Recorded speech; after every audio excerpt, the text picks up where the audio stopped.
que tienen que tomarlos el personal de salud para manejar este tipo de medicamentos, los medicamentos de alto riesgo.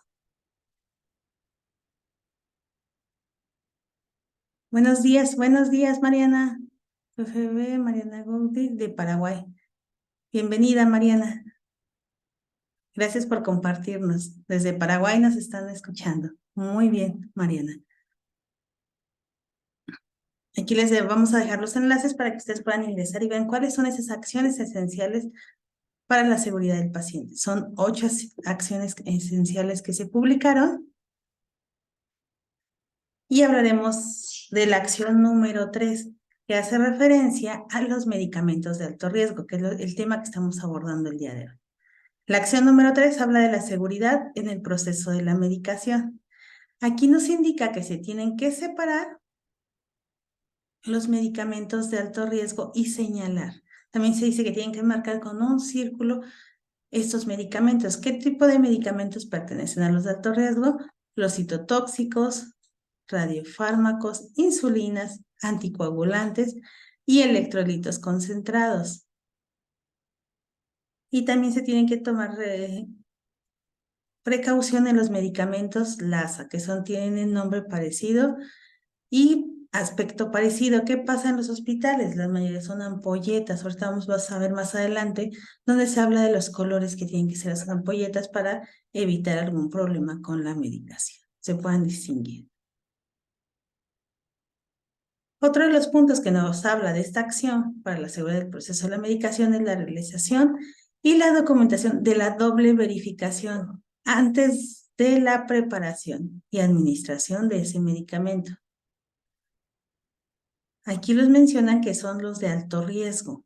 Estos medicamentos se tienen que hacer la doble verificación, tanto en la preparación como en la administración, y corroborar la presencia y alguna presencia de alergia.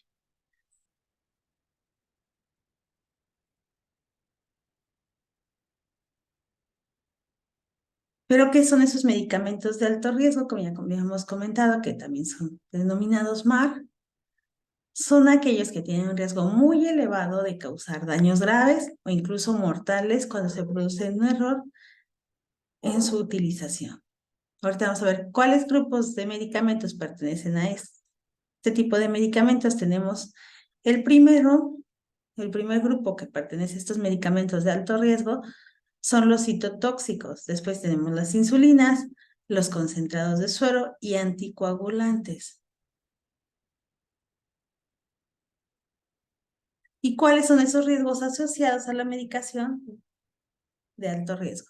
En el caso de los citotóxicos, si hubiera una extravasación durante la administración de ese medicamento, podrían provocar un problema porque los citotóxicos dañan las células, entonces podría afectar en caso de una extravasación. Y aquí también refieren que los principales problemas que se presentan en los citotóxicos es para la medición, ¿no? Que en vez de 100 miligramos, a veces piensan que son 10 miligramos. Entonces aquí tenemos que hacer mucho énfasis en revisar la dosificación de estos medicamentos. Después tenemos las insulinas, que nos puede provocar una insulina, una hipoglucemia o una hiperglucemia si no se administra correctamente. O puede haber, en caso de una sobredosificación, una hipoglucemia. Y en concentraciones de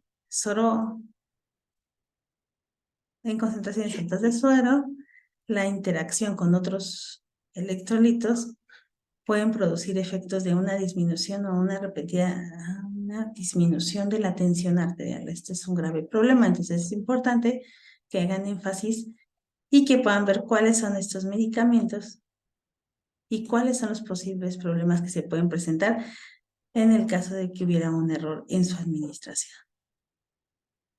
Y el problema que se puede presentar en los anticoagulantes es un sangrado. En caso de una sobredosis puede presentarse un sangrado. Entonces, son los 4 grupos de medicamentos y los riesgos asociados a esos medicamentos. Hoy les compartimos, existe una guía práctica clínica ¿Quiénes administran los medicamentos? El área de enfermería. En los hospitales, ¿quién los administra? El área de enfermería. Y aquí hay una guía que se publicó en el 2014, donde habla de la intervención de enfermería para la seguridad de la administración de medicamentos de alto riesgo en adultos. Aquí viene muy detallada esta guía, donde ustedes pueden ver cada una de las medidas de seguridad que se recomienda para el área de enfermería. Pero también es importante que conozcan que algunos hospitales, aquí en México también ya empezó a implementarse en algunos hospitales las centrales de mezcla, que es donde preparan los citotóxicos, nutriciones parenterales. También tienen que tener mucha precaución los que preparan estos medicamentos. Aquí a veces se solicita químicos, preparadores, que vean toda la parte de calidad de preparar este tipo de medicamentos, tanto citotóxicos como nutriciones parenterales. Ya veíamos cuáles son los principales grupos de alto riesgo y aquí les muestro, también existe una lista. La COFEPRIS publicó en el 2019, que se actualiza cada cierto año, cuáles son esos medicamentos de alto riesgo. Aquí vemos el ejemplo de algunos y viene su clasificación, ¿no? Cetroelexis, codeína, dasatinib, digoxina. Y aquí vamos a ver todos los medicamentos, solo copio una pequeña parte, pero ustedes lo pueden revisar aquí en el siguiente enlace y pueden ver el listado de todos los medicamentos que son considerados de alto riesgo.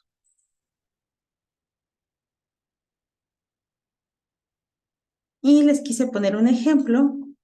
Hablábamos al inicio de los fluoruros concentrados. En este caso, aquí está el ejemplo de fluoruro de potasio, que es de alto riesgo, y cómo lo marcan.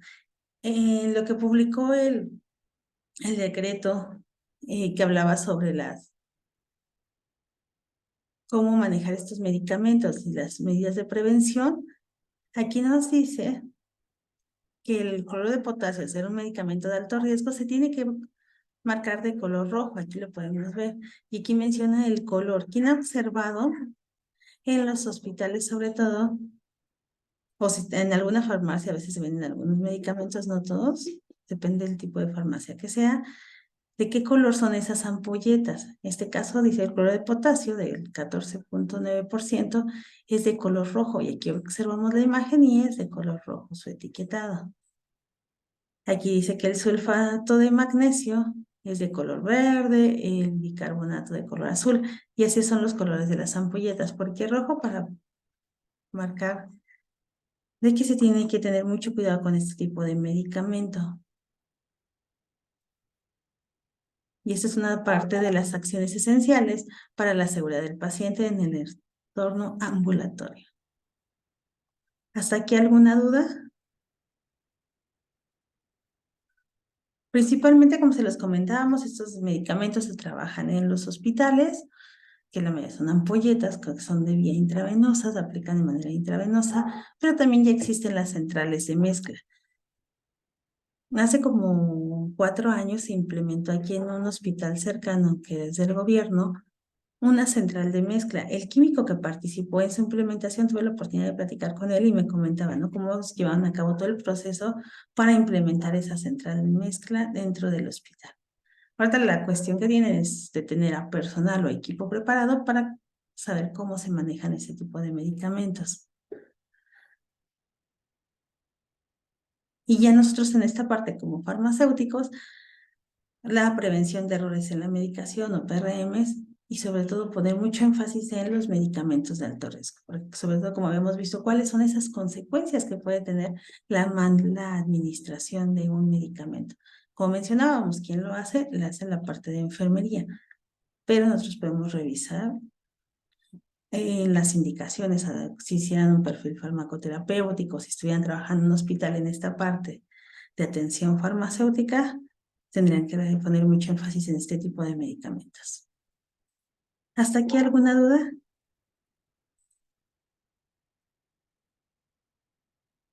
Si no hay dudas, los invitamos el 22 de junio. Tenemos un invitado especial, que es el doctor Josué experto en el área de microbiología, y nos estará compartiendo todo lo referente a la resistencia bacteriana. No se lo pierdan si aún no se han inscrito ya sea en nuestro grupo de WhatsApp o en nuestra página de Facebook, que vean el evento y se inscriban al evento. Y nos vemos el próximo jueves con el evento y les estaremos mandando recordatorio de los próximos eventos que tenemos. Nos vemos, muchas gracias.